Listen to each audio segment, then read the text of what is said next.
गजा में 15 माह की खून रेजी के बाद हमास और इसराइल के दरमियान जंगबंदी मुआहदा तय पा गया। कतरी वज़ीर आज़म का बाज़ाब्ता ऐलान, मुआहदे पर अमल दरामद 19 जनवरी से होगा। दोहा कतर में मुज़ाकरात के बाद जंगबंदी मुआहदा तय पाया।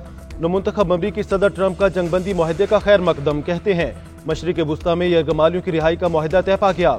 इसराइल और इत्तेहादियों से मिलकर काम करते रहेंगे। तारीखी इब्राहिमी मुआहदे को वुसअत देने के लिए इस जंगबंदी को रफ्तार को आगे बढ़ाएंगे। गजा जंगबंदी का दुरानिया 6 हफ्तों पर मुहित होगा। जंगबंदी का अमल 3 मरहलों पर मुश्तमिल होगा। हमास और इसराइल मुआहदे के अहम नुकात सामने आ गए। मुआहदे के मुताबिक पहले मरहले में 33 इसराइली और 50 फलस्तीनी कैदी रिहा होंगे। हमास 19 साल से कम उम्र यरगमालियों को छोड़ेगा। हर इसराइली यरगमाली के बदले 30 फलस्तीनी कैदियों को रिहा किया जाएगा। खातून फौजी कैदी के बदले 50 फलस्तीनियों को रिहाई मिलेगी। दूसरे मरहले में हमास फौजी यरगमालियों को रिहा, इसराइली फौजी गजा पट्टी से मुकम्मल इनखला करेगी। तीसरे मरहले में गजा की तामीर नौ और इंतजामी अमूर के मामला तय पाएंगे।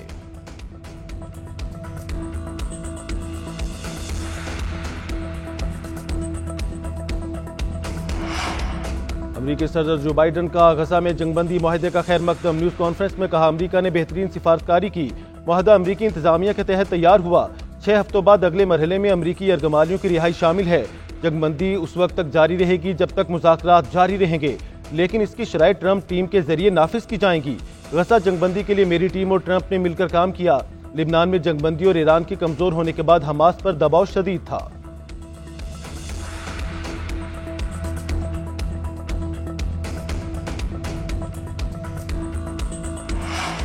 एक तरफ महंगाई में कमी के दावे, दूसरी जानिब अवाम पर पेट्रोल की कीमतों का वार। हुकूमत ने एक बार फिर पेट्रोली मसनूआत की कीमतों में इजाफा कर दिया। पेट्रोल 3 रुपये 47 पैसे फी लीटर महंगा, नई कीमत 256 रुपये 13 पैसे कर दी गई। डीजल की कीमत में 2 रुपये 61 पैसे इजाफा, फी लीटर कीमत 260 रुपये 95 पैसे मुकर्रर।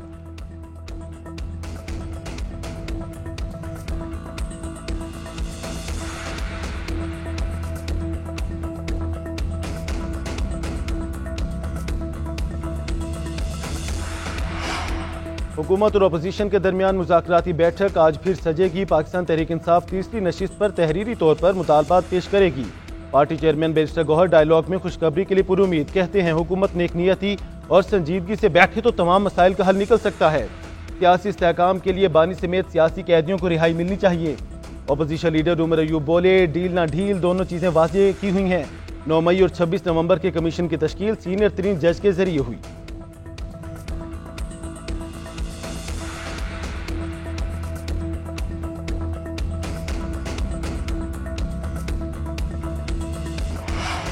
इलेक्ट्रिक गाड़ियों के लिए चार्जिंग स्टेशन के टैरिफ में 45% कमी का ऐलान। वज़ीर आज़म ने व्हीकल्स पॉलिसी इजलास से खिताब में कहा, सनतों के लिए बिजली की कीमत 70 रुपये से कम करके 40 रुपये यूनिट तक करना खुशाइंद है। वज़ीर तवानाई अवैस लगारी बोले, इलेक्ट्रिक मोटरसाइकिल पर शिफ्ट होंगे, 100 रुपये से भी कम खर्चा आएगा।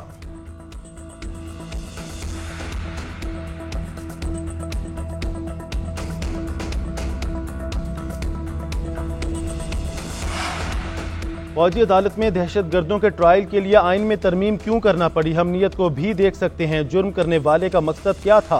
जस्टिस जमाल मंदोखेल के सिविलियंस के मिलिट्री ट्रायल केस में रिमार्क्स। जस्टिस हसन अजहर रिजवी ने कहा, 21वीं तरमीम को वोट देकर रजा रब्बानी का रोना तारीख का हिस्सा है।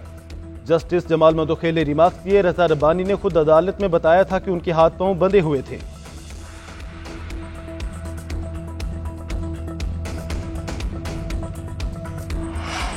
खैबर पख्तूनख्वा के जिला कुरम में क्याम के लिए मुआहदे पर अमल दरामद जारी। बालिश खेल और खारकली में मजीद 2 बंकर्स मिसमार।